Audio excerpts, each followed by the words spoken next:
Assalamualaikum warahmatullahi wabarakatuh. Innal hamdalillah nahmaduhu wa nasta'inuhu wa nastaghfiruh wa na'udzu billahi ta'ala min shururi anfusina wa min sayyiati a'malina. Man yahdihillahu fala mudilla lahu wa man yudlil fala hadiya lahu. Wa asyhadu an la ilaha illallah wahdahu la syarika lahu wa asyhadu anna Muhammadan 'abduhu wa rasuluh. Ya ayyuhalladzina amanu taqullaha haqqa tuqatih wa la tamutunna illa wa antum muslimun. Ya ayyuhan nasu taqu rabbakumul ladzi khalaqakum min nafsin wahidah wa khalaqa minha zawjaha wa batha minhuma rijalan katsiran wa nisaa'a wattaqullaha alladzi tasaaluna bihi wal arham innallaha kana 'alaikum raqiba. Ya ayyuhalladzina amanu taqullaha wa qulu qawlan sadida yuslih lakum a'malakum wa yaghfir lakum dhunubakum wa man yuti'illaha wa rasulahu faqad faza fawzan 'azima. Amma ba'd. Fa inna asdaqal hadithi kitabullah wa khairal hadi hadi Muhammadin sallallahu alaihi wasallam wa syarrul umuri muhdatsatuha wa kullu muhdatsatin bid'ah wa kullu bid'atin dhalalah wa kullu dhalalatin finnar. Ma'asyiral muslimin, ikhwani fillah rahimani wa rahimakumullah. Kita melanjutkan kembali pembahasan As-Sirah An-Nabawiyah. Kita masih membahas tentang Ghazwatu Badrin Al-Kubra, yaitu perang Badar Al-Kubra. Setelah pada pertemuan sebelumnya kita telah mengisahkan tentang bagaimana jalannya peperangan yang terjadi antara Nabi dan para sahabatnya melawan kaum musyrikin Quraisy dengan segala kekuatannya, dengan dipimpin oleh Abu Jahal dan tokoh-tokoh Quraisy yang lain. Mereka, yaitu orang-orang kafir Quraisy, menerima kekalahan telak dari Nabi SAW dan para sahabat-sahabatnya. Di pertemuan sebelumnya kita kisahkan tentang bagaimana Nabi SAW setelah usai peperangan, Nabi berjalan atau Nabi masih menetap di Badar selama 3 malam. Kemudian Nabi SAW memerintahkan para sahabat untuk melemparkan bangkai-bangkai orang-orang Quraisy, orang-orang musyrikin yang tewas di perang Badar, dilemparkan ke sumur-sumur yang ada di Badar. Kemudian Nabi SAW berjalan menuju sumur tersebut, dan Nabi SAW berdiri di samping sumur itu, kemudian memanggil nama tokoh-tokoh Quraisy yang tewas di situ. Ya fulan bin fulan, ya fulan bin fulan. Kata Nabi SAW, ayasurrukum annakum ata'tumullaha wa rasulah. Apakah kalian menyesal dahulu kalian tidak taat kepada Allah dan Rasulnya? Dalam riwayat yang lain, Nabi SAW mengatakan, hal wajadtum ma wa'ada rabbukum haqqan fa inna wajadna ma wa'adana rabbuna haqqan. Apakah kalian sudah mendapatkan apa yang dijanjikan Rabb kalian kepada kalian? Dan sesungguhnya kami telah mendapatkan apa yang dijanjikan Rabb kami kepada kami. Ini sudah kita kisahkan pada pertemuan sebelumnya. Di pertemuan malam hari ini kita mengisahkan insyaallah tentang bagaimana kota Mekah menerima informasi atau berita tentang kekalahan kaum musyrikin Quraisy, dan juga kisah tentang bagaimana tewasnya Abu Lahab. Disebutkan farral musyrikun min sahati badrin fi surati ghairi munadhamah taba'tharu fil widyani wasyi'at wattajahu sawba Makkah mad'urin la yadruna kaifa yadkhulunaha khajala. Orang-orang musyrikin pasca perang Badar, mereka lari tunggang langgang, kacau barisan-barisan mereka porak-poranda. Mereka lari dalam keadaan panik. Mereka lari ke lembah-lembah, mereka lari ke Syi'ib. Syi'ib itu perbatasan atau pertemuan antara dua lereng bukit. Ya, mereka kabur tanpa ada lagi yang memimpin mereka. Kocar-kacir barisan mereka. Mereka kabur menuju kota Mekah dalam keadaan panik. Mereka tidak tahu bagaimana caranya masuk kota Mekah tanpa rasa malu. Karena mereka tahu konsekuensinya. Kalah masuk kota Mekah pasti dalam keadaan malu, dalam keadaan memalukan. Wa kana awwala man qadima Makkah bi musabi Quraisyin Al-Haisuman ibnu Abdullah Al-Khuzai. Dan orang pertama yang masuk kota Mekah dari pasukan Quraisy, orang yang pertama masuk kota Mekah yaitu namanya Al-Haisuman bin Abdullah dari Bani Khuza'ah. Ya, Al-Haisuman. Kemudian orang-orang Mekah yang enggak ikut perang, mereka mengatakan kepada Al-Haisuman, orang pertama yang nyampe Mekah ini, "Ma wara'aka?" Apa yang terjadi di belakangmu? Qal qutila Utbah ibnu Rabi'ah wa Syaibah ibnu Rabi'ah wa Abul Hakam ibnu Hisham wa Umayyah ibnu Khalaf wa Zam'ah ibnu Al-Aswad wa Nubayh wa Munabbih ibn Al-Hajjaj wa Abul Bahtari ibnu Hisham. Disebutkan telah terbunuh Umayyah bin Khalaf, telah terbunuh Abu Jahal bin Hisham, ya, telah terbunuh Utbah bin Rabi'ah. Disebutkan tokoh-tokoh Quraisy tadi. Falamma akhadha yu'addidu ashrafa Quraisyin qala Safwan bin Umayyah wa huwa qa'idun fil hijr. Ketika dia nyebutin nama satu persatu, Al-Haisuman ini telah terbunuh fulan, telah tewas fulan. Ada seorang yang bernama Safwan bin Umayyah. Safwan bin Umayyah ini anaknya Umayyah bin Khalaf. Dia enggak ikut perang. Dia sudah ada di kota Mekah dan enggak ikut berangkat perang Badar. Ketika itu dia lagi ada di dekat Hijr, maksudnya Hijr Ismail, di dekat Ka'bah. Ketika mendengar Al-Haisuman menginformasikan bahwa fulan tewas, termasuk bapaknya sendiri Umayyah bin Khalaf tewas, dia mengatakan, "Wallah, iyaqil hada fas'aluhu anni." Demi Allah, kalau orang itu waras, coba tanyakan kepada dia bagaimana nasibnya Safwan bin Umayyah. Karena Safwan bin Umayyah nganggap gak waras ini wong ini. Masa tokoh-tokoh seperti Abu Jahal, bapakku Umayyah bin Khalaf, Utbah bin Rabi'ah, ini orang-orang top semua ini. Masa dibilang tewas, masa dibilang gugur? Edan orang ini. Coba sih tesan dia. Ya, tes dia. Bagaimana keadaan Safwan bin Umayyah? Kalau memang dia waras. Faqalu wa ma fa'ala Safwan ibnu Umayyah. Maka orang-orang pun tadi bertanya kepada Al-Haisuman yang ngasih berita tadi. Gimana kondisinya Safwan bin Umayyah? Tadi kau nyebut Abu Jahal mati, Utbah mati, Umayyah mati. Safwan bin Umayyah apa kabar? Qal ha huwa dzaka jalisan fil hijr. Kata Al-Haisuman, lah itu orangnya lagi duduk di Hijr Ismail. Wa qad wallahi ra'aitu abahu wa akhahu hina qutila. Demi Allah, aku melihat bapaknya dia, yaitu bapaknya Safwan, maksudnya Umayyah bin Khalaf, aku melihat dia tewas bersama dengan kakaknya Safwan bin Umayyah, yaitu Ali bin Umayyah bin Khalaf. Tahu, masih ingat kisahnya? Bagaimana Umayyah bin Khalaf dan anaknya yang bernama Ali bin Umayyah bin Khalaf tewas dikeroyok sama siapa? Bilal ibn Rabah. Iya. Sebelumnya jadi tawanannya siapa itu? Sebelumnya jadi tawanannya siapa ini? Umayyah ini. Abdurrahman ibn Auf. Jadi tawannya Abdurrahman bin Auf, karena Umayyah dan Abdurrahman bin Auf ini sohib dari dulu. Maka jadi tawanan, nggak jadi dibunuh. Tapi ketika ngelihat Bilal belenek sama Umayyah bin Khalaf ini, dia pun memanggil orang-orang kaum muslimin, sahabat-sahabat yang lain untuk mengejar dan membunuh Umayyah bin Khalaf sampai akhirnya tewas, dia beserta anaknya. Itu kisah tentang bagaimana kota Mekah menerima kabar memalukan tentang kekalahan kaum Quraisy di perang Badar. Imam Ahmad meriwayatkan dalam musnadnya dan juga Al-Hakim dalam mustadraknya kisah tentang tewasnya Abu Lahab. Kalau Abu Jahal sudah kita kisahkan tewasnya. Ini Abu Lahab.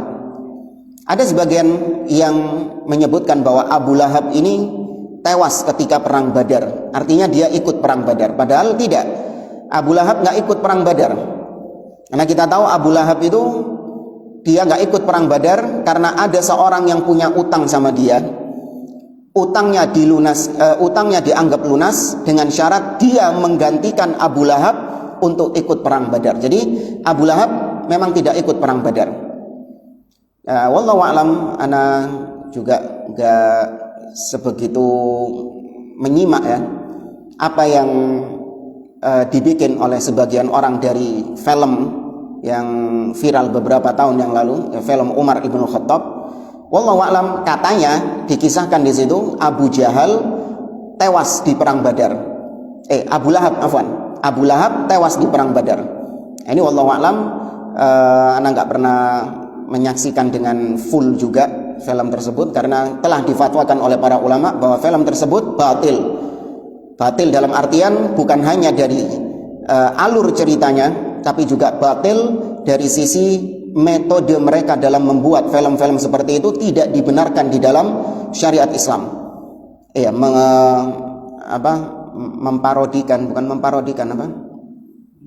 Memerankan orang-orang yang mulia seperti Abu Bakar, Umar ibn Khattab, Utsman bin Affan, Ali bin Abi Thalib dan para sahabat-sahabat yang lain, ini tidak layak.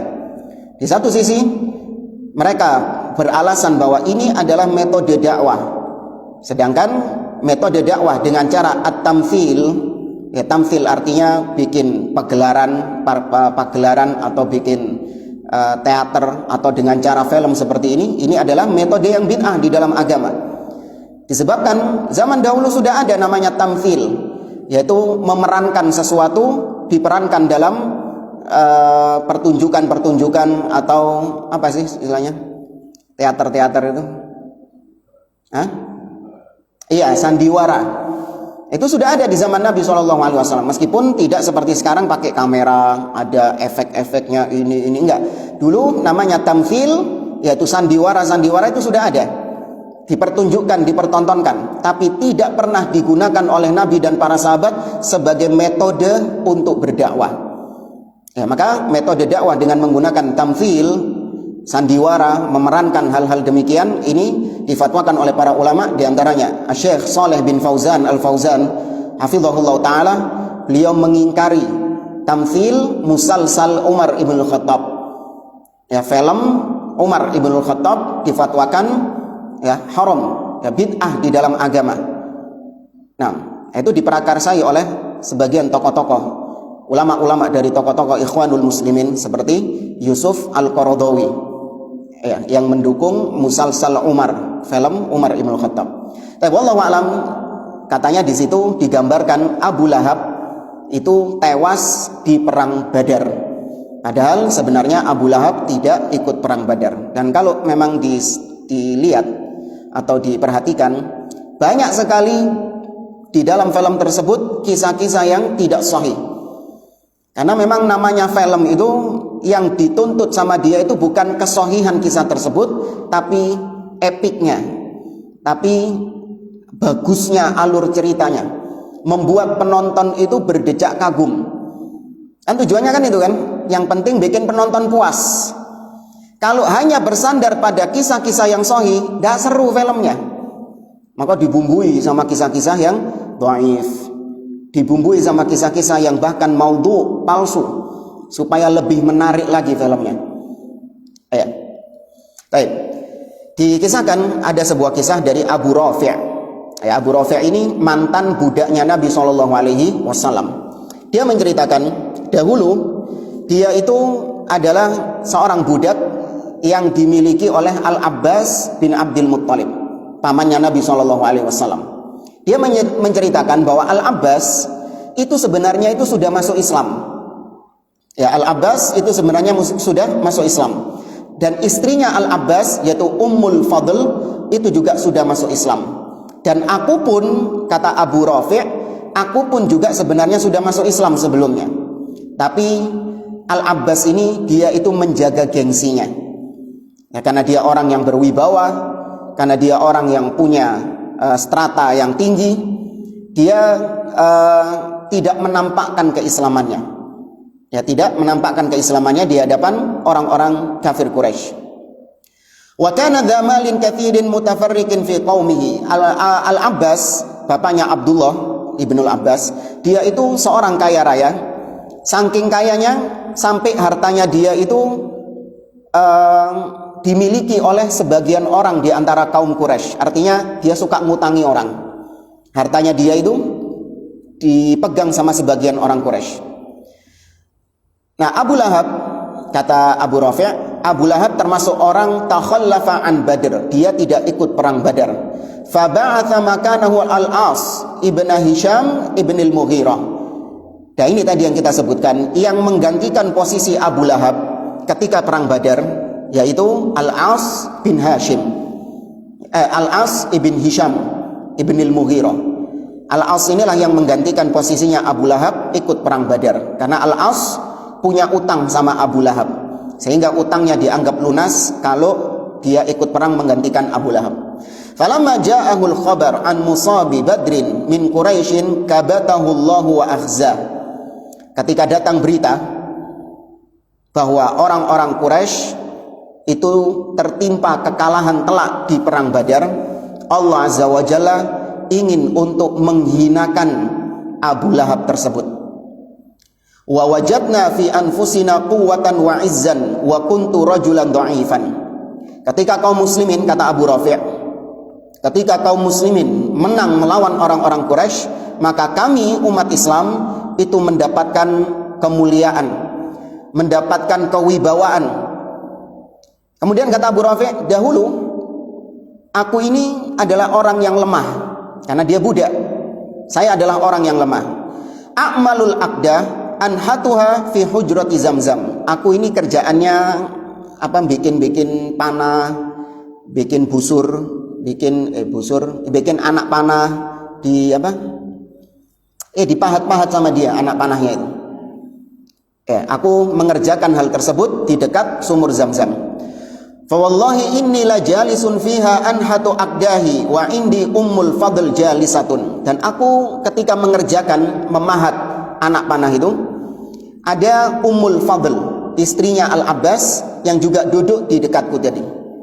Wa qad sarrana ma ja'ana minal khabar id aqbala Abu Lahab yajurru rijlaihi bisyarrin. Dan sungguh telah menggembirakan kami, karena dia sudah masuk Islam, sungguh telah menggembirakan kami ketika kami mendengar kabar bahwa Muhammad, Nabi dan para sahabat-sahabatnya menang melawan orang-orang Quraisy.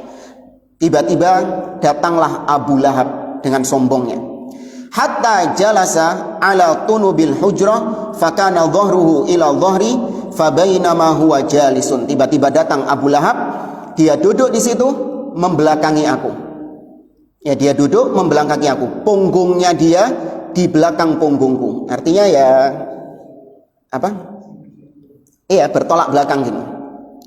Fabainama huwa jalis, ketika Abu Lahab duduk di situ, id qala an-nas hadza Abu Sufyan ibnul Harith ibn Abdul Muttalib qad qadima. Ketika dia duduk di situ, kemudian ada orang-orang yang berteriak, itu telah datang Abu Sufyan ibnul Harith. Telah datang Abu Sufyan ibnul Harith. Faqala lahu Abu Lahab halumma ilayya fa indaka la amril khabar. Abu Sufyan, sini. Kau punya berita, kau punya kabar tentang apa yang terjadi di Badar. Sini kau, tunggu aja nih, duduk sini.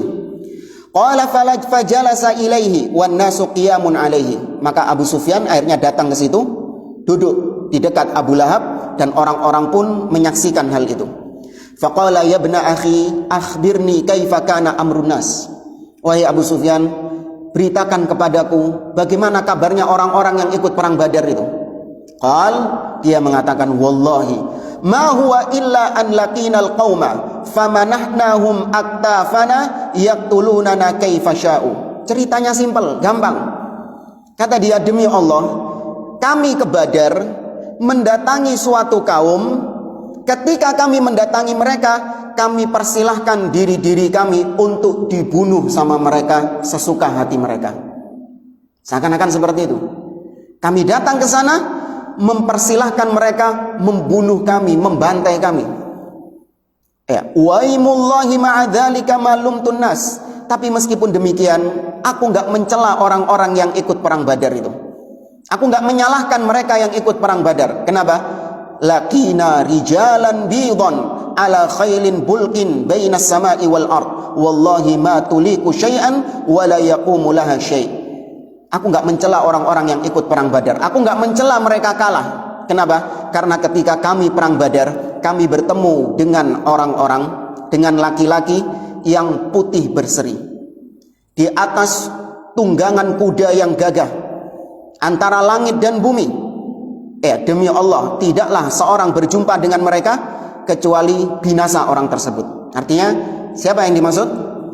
Para malaikat. Nah, ketika itu Abu Rafi' yang memang duduk dekat situ, yang lagi mahat-mahat panah tadi, Abu Rafi' mengatakan, farafa'tu tunubal hujra biyadi thumma qultu tilka wallahil malaika. Kata Abu Rafi', dia nguping dengar ceritanya tadi. Abu Rafi' kemudian mengatakan, demi Allah, yang dimaksud sama dia itu adalah malaikat. Orang-orang putih berseri yang ikut perang Badar, yang membantai orang-orang Quraisy, demi Allah, itu adalah malaikat. Qal farafa'a Abu Lahab yadahu fadaraba biha wajhi darbatan syadidatan. Abu Lahab ketika dengar Abu Rafi' melok-melok ngomong, dia langsung mengangkat tangannya tinggi-tinggi dan menampar Abu Rafi' dengan tamparan yang keras. Fathawartuhu fahtamalani fadaraba biyal ard. Dia mengangkat aku, kemudian membanting aku sampai aku tersungkur jatuh ke bawah. Artinya inti ki budak melok-melok ae. Semeneng mau sekuto. Ya, budak itu orang rendahan, gak usah mikut-mikut, gak usah menimpali. Abu Rafi' gatel, ingin ikut komentar di situ. Tsumma baraka alayya yadribuni, sampai akhirnya aku tersungkur dan dia pun tetap memukuli aku, kata Abu Rafi'. Abu Lahab tetap memukuli aku. Wa kuntu rajulan dhaifan, dan aku adalah seorang yang lemah fisiknya dan juga lemah kedudukannya. Faqamat Ummul Fadl ila amudin min umudil hujrah fa akhadathu fadarabathu bihi darbatan falaqat fi ra'sihi syajjatan munkaratan. Kemudian datang Ummul Fadl, istrinya Al-Abbas. Ya, Ummul Fadl membela Abu Rafi' yang sedang dipukuli sama Abu Lahab. Dia pun akhirnya memukul Abu Lahab, ya, memukul kepala Abu Lahab sampai terluka kepalanya Abu Lahab, sampai berdarah. Ya. Kemudian Ummul Fadl mengatakan kepada Abu Lahab, istad'aftahu an ghaba anhu sayyiduhu. Wahai Abu Lahab, kau menyiksa dia dalam keadaan tuannya dia sedang gak ada. Kau berani menyiksa dia gara-gara tuannya dia, pemiliknya dia sedang gak ada. Siapa pemiliknya Abu Rafi' ini? Al-Abbas. Wani kon nyiksa dia. Kau beraninya nyiksa dia karena Al-Abbas gak ada. Coba kalau Al-Abbas ada, gak wani kon. Digitukan sama Ummul Fadl. Faqama Abu Lahab muwalliyan dhalilan fa wallahi ma asha illa sab'a layalin hatta ramahu Allahu bil adasa faqatalathu. Maka Abu Lahab kemudian ngacir pergi dalam keadaan malu, dalam keadaan terhina. Dia pun pergi. Kata Abu Rafi', demi Allah, setelah itu umurnya Abu Lahab cuman 7 malam saja. Setelah peristiwa itu umurnya Abu Lahab cuman 7 malam, yakni ketika Allah memberikan penyakit adasah. Penyakit adasah ini wallahu a'lam ya semacam taun, ya semacam penyakit ya penyakit yang membuat kulit jadi busuk, mengeluarkan bau yang enggak sedap. Ya, intinya kondisinya mengenaskan.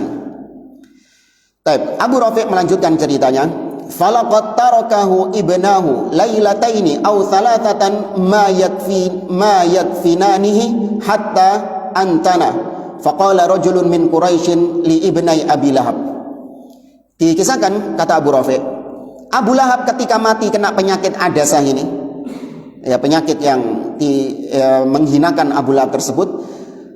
Kedua putra Abu Lahab, ya dua anaknya Abu Lahab itu sampai meninggalkan bapaknya mati, tidak dikubur, tidak diapa-apakan 2 malam atau 3 malam.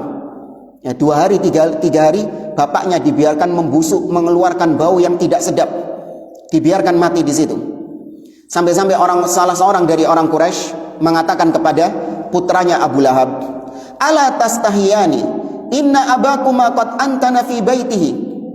Apakah kalian gak malu? Bapak kalian telah membusuk di dalam rumahnya, sedangkan kalian tidak menguburkan dia. Faqala inna nakhsha hadhil qarha. Gak gitu. Kami takut dengan penyakitnya Abu Lahab ini. Kami takut dengan penyakitnya bapak kami ini. Wa kanat Quraisyun tattaqil adasa kama tattaqit ta'un.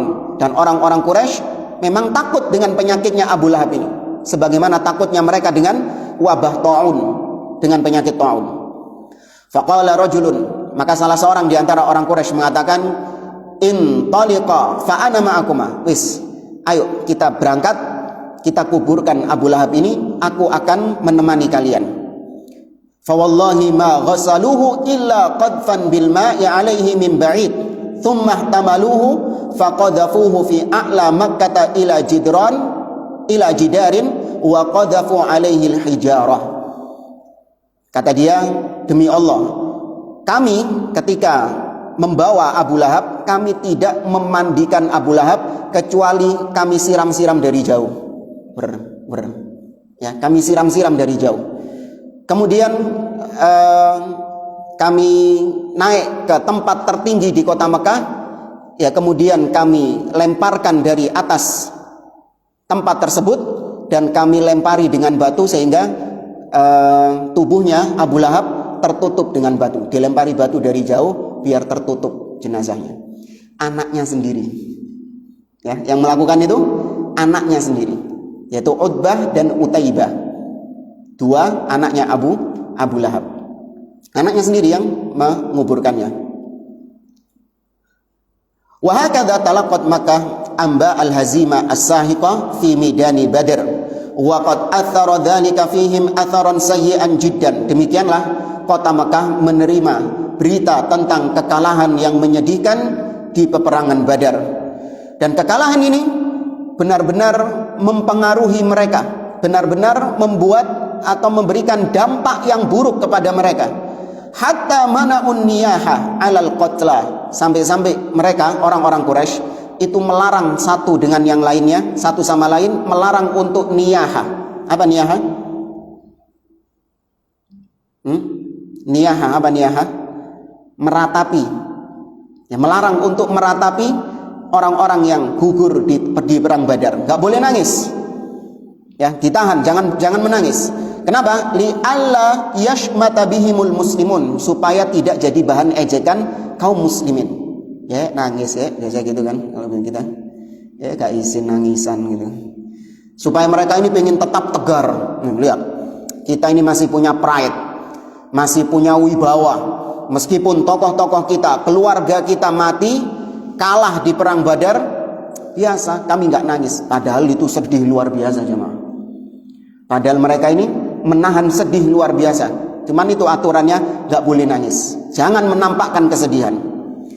Al-Hafidz Ibnu Katsir rahimahullah ta'ala ketika mengomentari peristiwa ini, yaitu orang Quraisy berusaha untuk tidak menangis ketika perang Badar, ketika kekalahan perang Badar. Kata Ibnu Katsir, wa kana hadza min tamami ma 'adzaballahu bihi ahya'ahum fi dzalikal waqt. Demi Allah, inilah cara Allah untuk menyiksa mereka yang masih hidup pasca perang Badar. Ini kan yang nangis, yang nggak nangis ini kan yang nggak ikut perang Badar. Kalau yang ikut perang Badar, Allah siksa mereka, Allah berikan kehinaan kepada mereka dengan mereka tewas di perang Badar.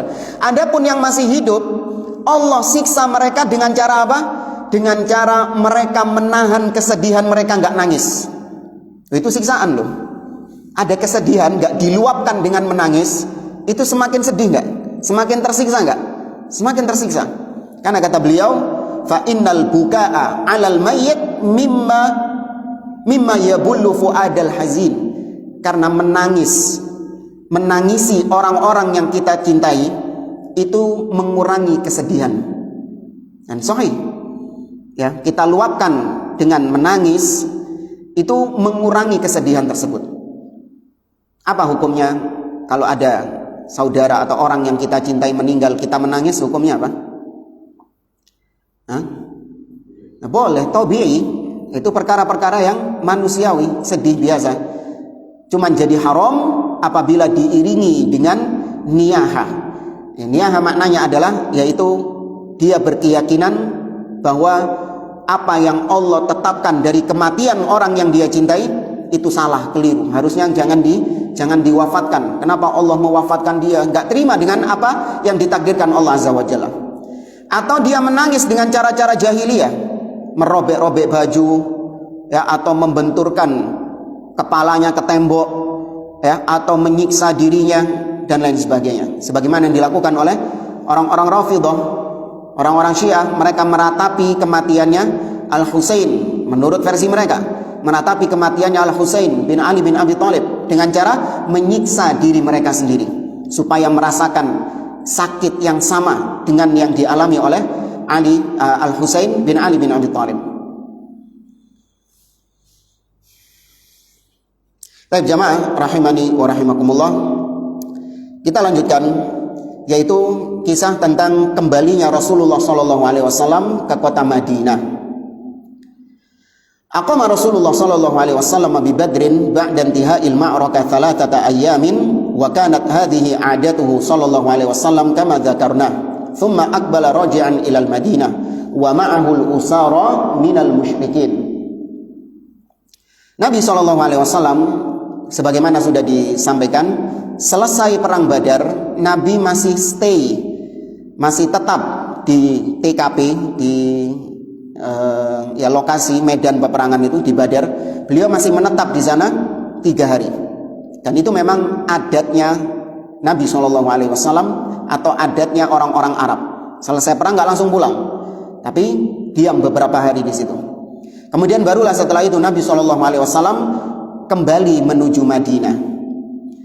Ketika Nabi kembali menuju Madinah, Nabi nggak cuman bersama para sahabat-sahabatnya yang masih selamat, tapi ada tawanan-tawanan yang juga ikut ke Madinah bersama Nabi SAW. Tawanan-tawanan dari orang-orang musyrikin. Ada berapa jumlahnya? Tawanannya ada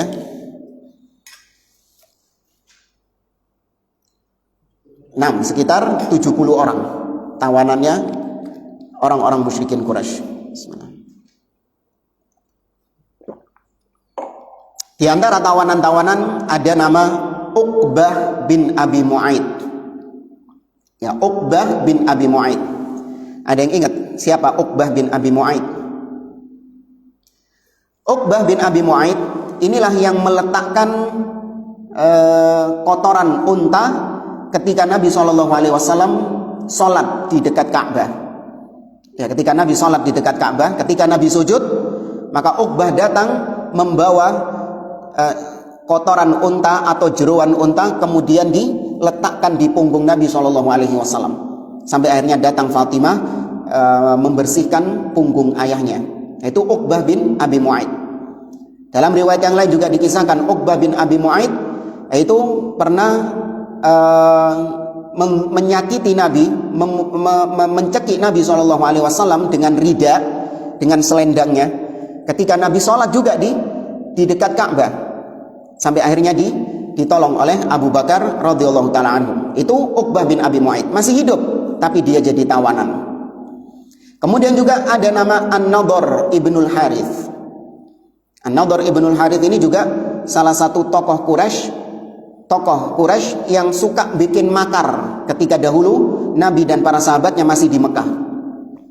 Di antara kejahatannya An-Nadhr ibnul Harith, An-Nadhr ibnul Harith inilah yang mengatakan Al-Quran in hadza illa asatirul awwalin. Al-Quran itu adalah dongeng-dongeng, kisah-kisah orang-orang terdahulu.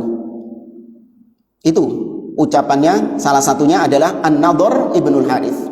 Kemudian An-Nadhr ibnul Harith, dialah yang mengatakan sebagaimana yang Allah sebutkan dalam surah Al-Anfal, idh qalu Allahumma in kana hadha huwal haqqu min 'indik fa'amtir 'alaina hijaratan minas sama' aw itina bi'adzabin alim.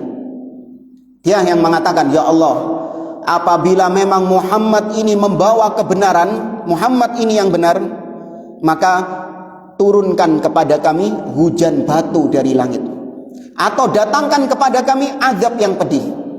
Itu Allah sebutkan. Allah abadikan doanya Uqbah bin Abi Mu'aid, doanya Al-Harith ibn An-Nadhr ibnul Harith dalam surah Al-Anfal. Kemudian yang ketiga juga An-Nadhr ibnul Harith, dia ini yang pernah berangkat ke Madinah, Yathrib dulu, ini masih fase Mekah ini. Berangkat ke Yathrib, ketemu sama orang-orang Yahudi. Apa tujuannya ketemu sama orang Yahudi? Tanya, Iya, ciri-ciri Nabi itu bagaimana? Di kota kami di Mekah lagi viral ada yang ngaku Nabi. Nah, kami ingin untuk meyakinkan kaum kami bahwa dia itu bukan Nabi. Bagaimana caranya supaya membuktikan kalau dia itu bukan Nabi? Maka orang Yahudi memerintahkan An-Nadhr ibnul Harith untuk bertanya kepada Nabi tentang 3 pertanyaan. Ya, kalau memang dia Nabi, dia bisa menjawab 3 pertanyaan ini. Tapi kalau dia salah menjawab 3 pertanyaan ini, maka berarti kau telah membuktikan bahwa dia bukan Nabi. Kenapa tanya sama orang Yahudi? Karena orang Yahudi yang diberi kitab. Ya, orang Yahudi yang punya kitab yaitu Taurat, tahu bagaimana ciri-ciri Nabi. Bahkan mereka punya informasi tentang Nabi Muhammad SAW dalam kitab-kitab mereka. Alladzina yattabi'una ar-rasulan nabiyyal ummiyal ladzi yajidunahu maktuban indahum fit Taurati wal Injil. Mereka lah yang mengikuti seorang nabi, seorang rasul yang ummi, yang mereka dapati namanya termaktub di sisi mereka dalam Taurat dan Injil. Orang Quraisy nggak diberi kitab, jadi mereka nggak punya informasi tentang ciri-ciri Nabi. Tapi apa 3 pertanyaan ini?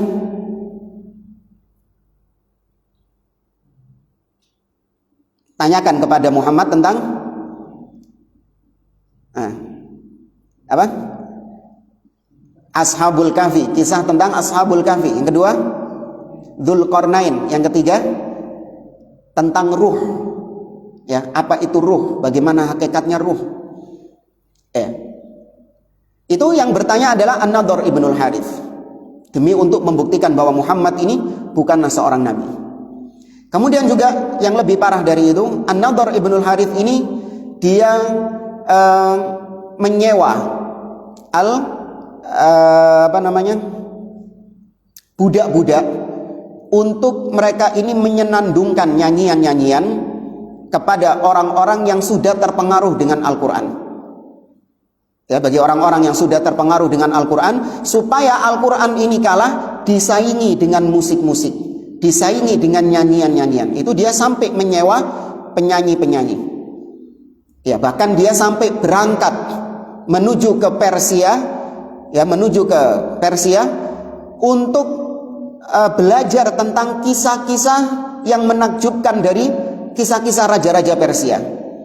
Belajar tentang kisah-kisah yang menakjubkan. Untuk apa? Menandingi kisah-kisah yang ada di dalam Al-Quran. Sampai seperti itu An-Nadhr ibnul Harith.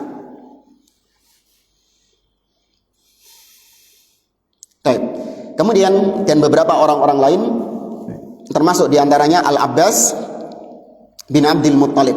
Itu juga yang tertawan, salah satu dari 70 yang tertawan di Perang Badar. Kemudian kita bahas di sini tentang ghanimah.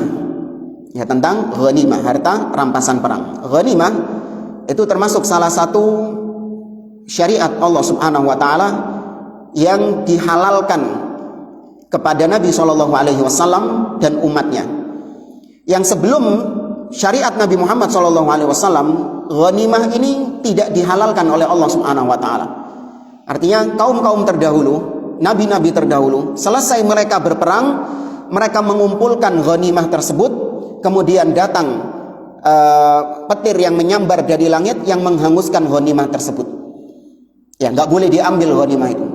Tapi khusus syariat Nabi SAW dihalalkan oleh Allah untuk mengambil harta rampasan perang. Nabi SAW bersabda, sebagaimana dalam riwayat Jabir bin Abdullah, dalam riwayat Imam Bukhari dan Muslim, kata Nabi, uqitu khamsan lam yu'tahunna ahadun minal anbiya'i qabli. Aku diberi 5 keistimewaan yang tidak diberikan kepada seorang nabi pun sebelum aku. Adzan. Kita dengarkan adzan dulu, setelah itu kita lanjutkan. Wallahu a'lam.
Nabi SAW bersabda, aku diberi 5 keistimewaan yang tidak diberikan oleh salah seorang pun dari nabi-nabi sebelum aku. Yang pertama, kata Nabi SAW, nusirtu birru'bi masirata syahr. Aku diberikan pertolongan oleh Allah Subhanahu wa taala dengan ar-ru'b. Ar-ru'b adalah rasa takut yang Allah letakkan ke dalam hati musuh-musuh. 1 bulan sebelum Nabi bertemu dengan musuhnya sudah takut duluan. Kemudian yang kedua, kata Nabi SAW, wa ju'ilat liyal ardu masjidan wa tahura. Dan Allah menjadikan untukku bumi ini itu masjid dan suci. Artinya masjid bisa digunakan untuk melaksanakan sholat dan suci untuk melaksanakan sholat di tempat tersebut. Fa'ainama adrakar rajulu salatan falyusalli. Maka dimanapun seseorang mendapati waktu sholat, maka boleh dia sholat dimanapun. Nah, boleh sholat dimanapun kecuali di mana? Ya, kecuali di tempat-tempat yang najis, WC dan al-maqbarah, di kuburan. Ya, tapi selain itu dimanapun boleh untuk sholat di sana. Ini berbeda dengan syariat sebelumnya. Kalau syariat sebelumnya itu tempat melaksanakan ibadah itu harus di spot-spot yang sudah ditentukan. Harus di tempat-tempat yang sudah ditentukan. Gak bisa orang sembarangan sholat, gelar sejadah terus kemudian sholat, itu gak boleh. Harus di tempat-tempat yang sudah ditentukan lokasinya. Tapi kalau Nabi dimanapun boleh melaksanakan sholat kecuali di tempat najis atau di kuburan. Kemudian yang ketiga, kata Nabi SAW, wa uhillat liyal ghanaim, dihalalkan kepadaku ghanimah. Ya, dihalalkan kepadaku ghanimah, harta rampasan perang. Dan ini yang sedang kita bahas. Kemudian yang keempat, wa u'titu syafa'ah, aku diberikan oleh Allah Subhanahu wa taala asy-syafa'ah, yaitu yang dimaksud syafa'atul udma. Asy-syafa'ah al-udma, di mana Nabi SAW memberikan syafaat kepada semua manusia ketika di padang mahsyar. Anda tahu ya kisahnya, hadisnya. Orang-orang datang kepada Adam, tapi Adam nggak bisa. Disuruh ke Nabi Nuh, berangkat ke Nabi Nuh, minta syafaat pada Nabi Nuh nggak bisa. Disuruh ke Nabi Ibrahim, disuruh ke Nabi Musa, disuruh ke Nabi Isa, disuruh ke Nabi Muhammad SAW, barulah Nabi mohon kepada Allah Azza wa Jalla. Ya, hadisnya masyhur. Yang kelima, apa? Tinggal satu. Apa keistimewaan Nabi yang tidak diberikan kepada nabi-nabi sebelumnya?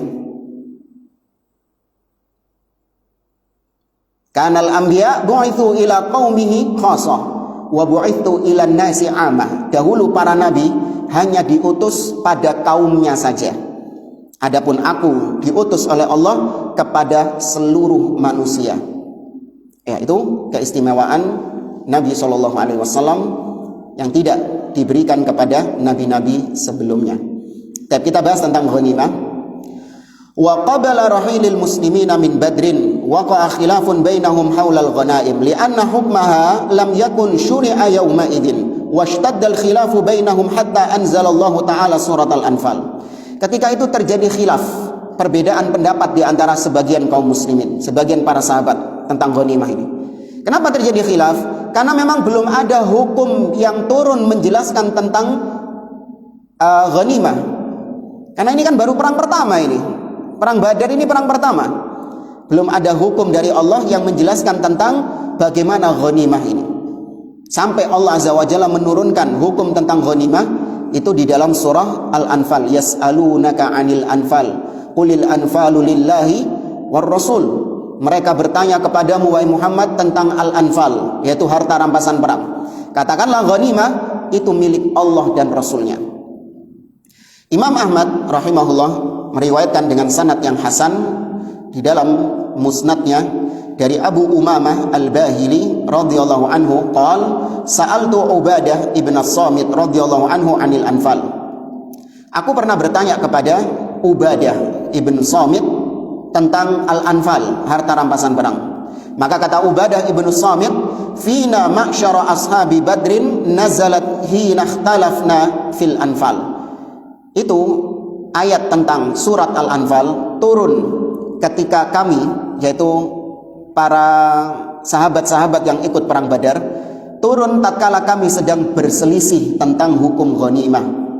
Wa sa'at fihi akhlaquna fantaza'ahu Allahu min aidina wa ja'alahu ila Rasulillah sallallahu alaihi wasallam faqasamahu Rasulullah sallallahu alaihi wasallam bainal muslimina an bawain yaqulu 'ala sawa. Maka ketika itu salah seorang di antara kami itu sampai berakhlak yang tidak baik kepada saudaranya gara-gara perkara ghanimah ini. Sampai akhirnya Nabi sallallahu alaihi wasallam sendiri yang membagi ghanimah ini kepada kaum muslimin dengan rata. Dan jamaah rahimani wa rahimakumullah, di sini disebutkan beberapa sebab-sebab terjadinya khilaf tentang masalah ghanimah. Kita ringkaskan saja.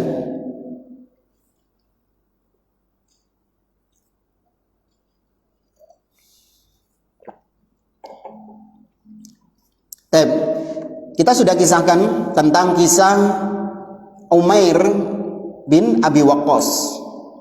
Berarti Umair bin Abi Waqqas ini siapanya? Saudaranya siapa? Sa'ad, jelas namanya bin Abi Waqqas. Umair bin Abi Waqqas ini termasuk orang yang gugur di perang Badar. Sedangkan Sa'ad bin Abi Waqqas itu masih hidup. Imam Ahmad meriwayatkan, lamma kana yaumu Badrin qutila akhi Umair. Kata Sa'ad bin Abi Waqqas, ketika perang Badar adikku terbunuh. Wallahu a'lam, adiknya apa kakaknya? Ana belum cari tahu. Ya, intinya saudaraku terbunuh, kata Sa'ad, yaitu Umair bin Abi Waqqas. Wa qataltu Sa'id ibn al-As wa akhadtu sayfahu, dan aku membunuh, kata Sa'ad bin Abi Waqqas, aku membunuh Sa'id ibn al-As, yaitu yang telah membunuh saudaraku itu. Jadi Sa'ad bin Abi Waqqas membunuh pembunuh saudaranya, yaitu Sa'id ibn al-As. Setelah dibunuh, pedangnya diambil. Ya, pedangnya Sa'id ibn al-As ini diambil. Wa kana yusamma dzul katifah. Pedang itu disebut dengan dzul katifah. Fa ataitu bihi Nabiullah sallallahu alaihi wasallam faqala idhhab fatrahu fil qabad. Aku pun mendatangi Nabi sallallahu alaihi wasallam dan Nabi mengatakan kepadaku, lemparkan pedang itu ke tumpukan-tumpukan ghanimah. Artinya jangan dipek, jangan diambil. Lemparkan itu ke tumpukan ghanimah. Faraja'tu wa bi ma la ya'lamu illallahu min qatli akhi wa akhdi salabi. Qala fama jawaztu illa yasiran hatta nazalat suratul Anfal. Dan aku pun mentaati perintah Nabi SAW, dan aku tidak mengetahui apa hikmahnya kecuali Allah Subhanahu wa Ta'ala yang telah mengetahuinya. Yang penting aku sudah membunuh pembunuhnya adikku tadi. Kemudian gak lama setelah itu turunlah surah Al-Anfal. Gak lama setelah itu turunlah surah Al-Anfal. Faqala li Rasulullah SAW, idhab fakhud sayfaka. Nabi mengatakan, balik ambilan pedangmu tadi.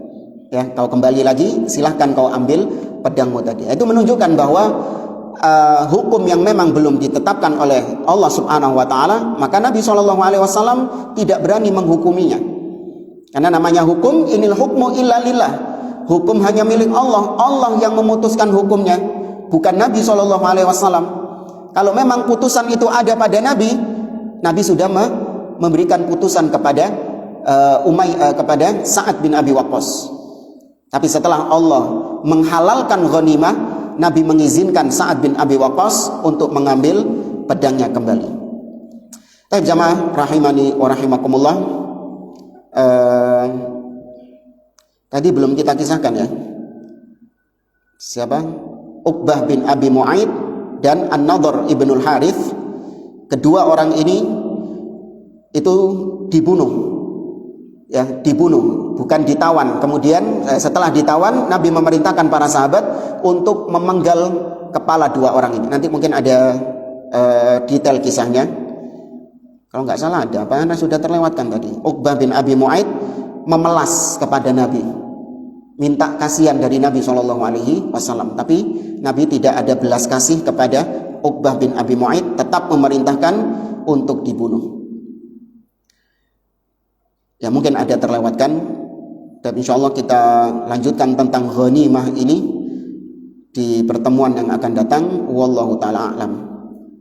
Tapi saya cukupkan sampai di sini. Subhanakallahumma wa bihamdik, asyhadu an la ilaha illa anta, astaghfiruka wa atubu ilaik. Wa akhiru da'wana anil hamdulillahi rabbil alamin. Wassalamualaikum warahmatullahi wabarakatuh.